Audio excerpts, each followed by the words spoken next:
Que el gobierno tiene opciones para afrontar la crisis económica que vive el país se señala desde distintos sectores. Y sus exaliados dicen que tampoco es que hay que rebuscar demasiado, sino que solo se debe apuntar a cumplir con aquello que se ofreció durante la campaña electoral y que fue por lo que la gente votó el pasado mes de abril. Vamos a conversar sobre estos temas con Esteban Torres, legislador de Tiempo de Cambio en alianza con el Partido Social Cristiano y coordinador de la bancada PSC Aliados. Buenos días, Esteban, bienvenido a Contacto Directo.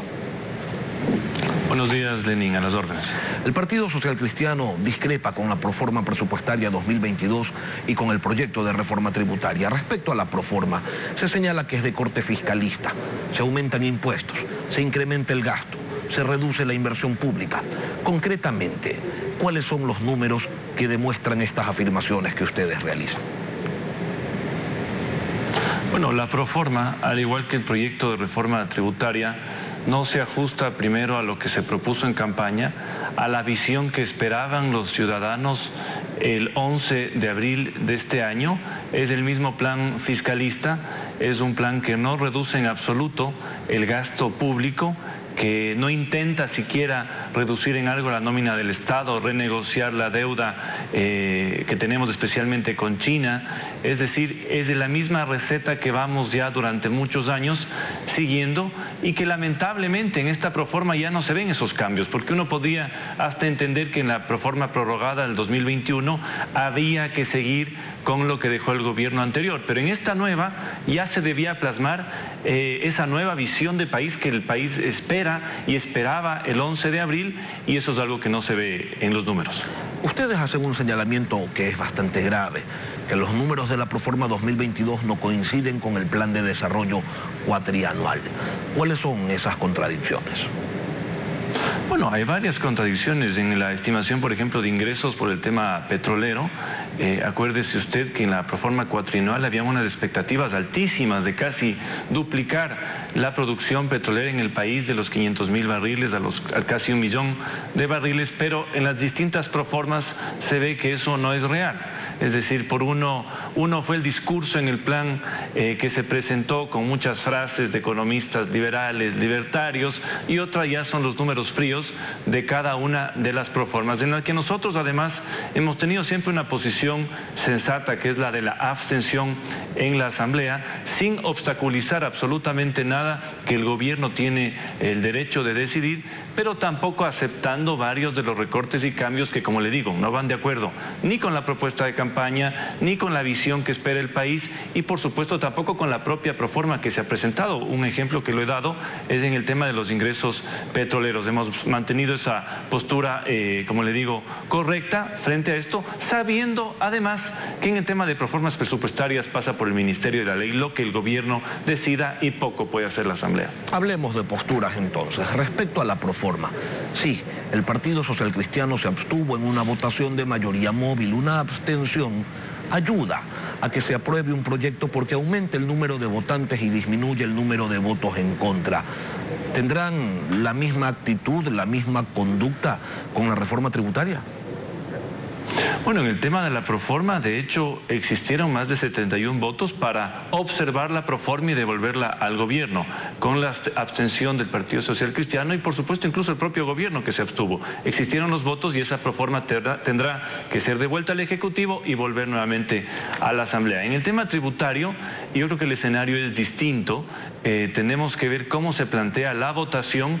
Sabemos ya hacia dónde van los textos en el tema de subida de impuestos, por ejemplo, y si se propone por parte del ponente una votación dividida, sin duda apoyaremos aquello que consideramos positivo, como la eliminación del impuesto a la herencia, la eliminación de IVA e ICE a ciertos productos, y nos opondremos evidentemente a la subida de impuestos que se está proponiendo en temas de impuesto a la renta y, por supuesto, en este famoso impuesto al patrimonio, consigna de la izquierda desde hace muchísimos años, local e internacional, que hoy el gobierno hace eco y pone en su plan de nuevo país. Así que habrá que ver cómo se propone y en ese sentido plantearemos las votaciones en cada uno de los puntos. Esta reforma tributaria se refiere algunas de las ofertas de campaña que fueron hechas conjuntamente por el Partido Social Cristiano y creo quienes formaron una alianza electoral, y en cambio hoy no observa otros tantos compromisos. ¿Cuáles son esos impuestos que se ofrecieron eliminar y que al menos en esta reforma tributaria no se los está tocando? Bueno, el plan de campaña establecía precisamente un crecimiento económico sin subir impuestos, sin destinar casi un 25% del presupuesto a pagar deuda, es decir, con una nueva reingeniería económica que hoy no se está viendo, que ha causado la decepción no solo de economistas liberales que eran cercanos al gobierno, sino especialmente de ese 18% que sostuvo la victoria final y que dio la victoria en la primera vuelta, que está compuesto por clase media, por profesionales que hoy no entienden por qué van a tener que soportar todo el peso de la crisis. Esas son las propuestas que se están incumpliendo. Hoy se propone nuevos impuestos, eliminación de deducciones y exenciones, que eso afecta directamente a la clase media. No se propone una reducción del tamaño del Estado, por ejemplo, empezando por aquellos contratos que no son permanentes, sino que son ocasionales, renegociando en al menos 3 puntos, por ejemplo, la deuda con China para así liberar 150 millones de dólares al año. Se ha propuesto la creación de nuevas entidades, por ejemplo, tenemos una Secretaría de Diversidades, una Secretaría de Alianzas Público y Privadas que se propone en el proyecto. Entonces, no estamos en una senda distinta a la que tuvimos con el expresidente Correa y con el expresidente Moreno. Es más de lo mismo y eso es lo que preocupa. Al Fondo Monetario Internacional lo pintan como una institución negativa al desarrollo nacional. Sin embargo, en los últimos tiempos, en los últimos años, el Fondo Monetario Internacional le ha dado al Ecuador un apoyo sin precedentes con nuevos préstamos blandos y exige lo mismo que todo acreedor y que ustedes también le reclaman al gobierno, es decir, el no crecimiento del gasto público para así adelgazar al Estado gastador. ¿En qué se opone eso a la austeridad que pregona el Partido Social Cristiano? Bueno, el Fondo Monetario Internacional no es malo per se. Es un prestamista que puede entregar préstamos al país o financiamiento a mejores tasas que las que le pueden dar otros. Pero lo que no puede caer un país es en la lógica absoluta del Fondo Monetario Internacional, disponiendo todas sus acciones a la interna por los planes que tenga el Fondo Monetario Internacional. Es que aquí han cambiado el discurso. Primero eran impuestos para sostener el costo de la vacunación, alrededor de 950 millones de dólares. Yo demostré en el debate, en el Pleno de la Asamblea, cómo de forma extraordinaria el Estado, el gobierno recibió en este nuevo gobierno alrededor de 1.200 millones extras. Ahí tenemos ya la cuenta de la vacunación pagada. Entonces, ¿para qué estamos promoviendo nuevos impuestos? ¿Por qué el Fondo Monetario, si es del caso, presiona de esta manera al Ecuador, sabiendo que los afectados, como les digo, van a ser la clase media y la clase profesional, que hoy se ha dicho en números, es que no llegan siquiera al 3.6, 3.7 de la población? Oiga, discúlpeme, son cabezas de familia.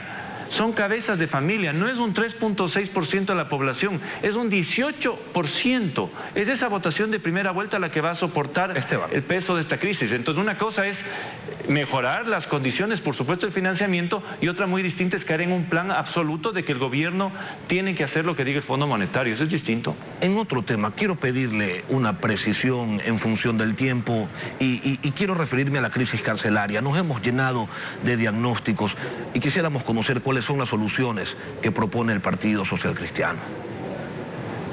A ver, lo primero, la crisis carcelaria se soluciona en casi un 85-90% con una buena gestión gubernamental, planteando, por ejemplo, mejores condiciones o un mejor manejo de cada una de las cárceles. Desde la Asamblea, ¿qué se puede hacer también? Y en eso estamos prestos a contribuir para solucionar de una vez por todas este problema. Lo primero, sí hay que generar un nuevo marco jurídico que les dé solvencia a los policías para que puedan hacer su trabajo y para que sepa que cuando llegan frente a un juez van a tener el respaldo de la ley. Tenemos que hacerlo. ¿Qué significa eso? Que el actual reglamento del Ministerio del Interior para el uso progresivo de la fuerza se traslade a ser una ley orgánica y que ampare no solo la acción de la policía fuera de las cárceles, sino también al interno de las cárceles, porque no estamos hablando aquí de cárceles desarmadas, estamos hablando de una situación distinta distinta, y quizás esto la Corte Constitucional tiene que entenderlo. Estamos hablando de cárceles armadas, en donde hay una guerra armada dentro de las cárceles. Esa es una de las cosas. La otra pasa, por ejemplo, por indultos, por habeas corpus correctivos y una serie de decisiones que se pueden hacer desde la Asamblea para aportar en la solución a la crisis. Esteban Torres, asambleísta, coordinador de la bancada PSC y aliados, gracias por acompañarnos hoy aquí en Contacto Directo.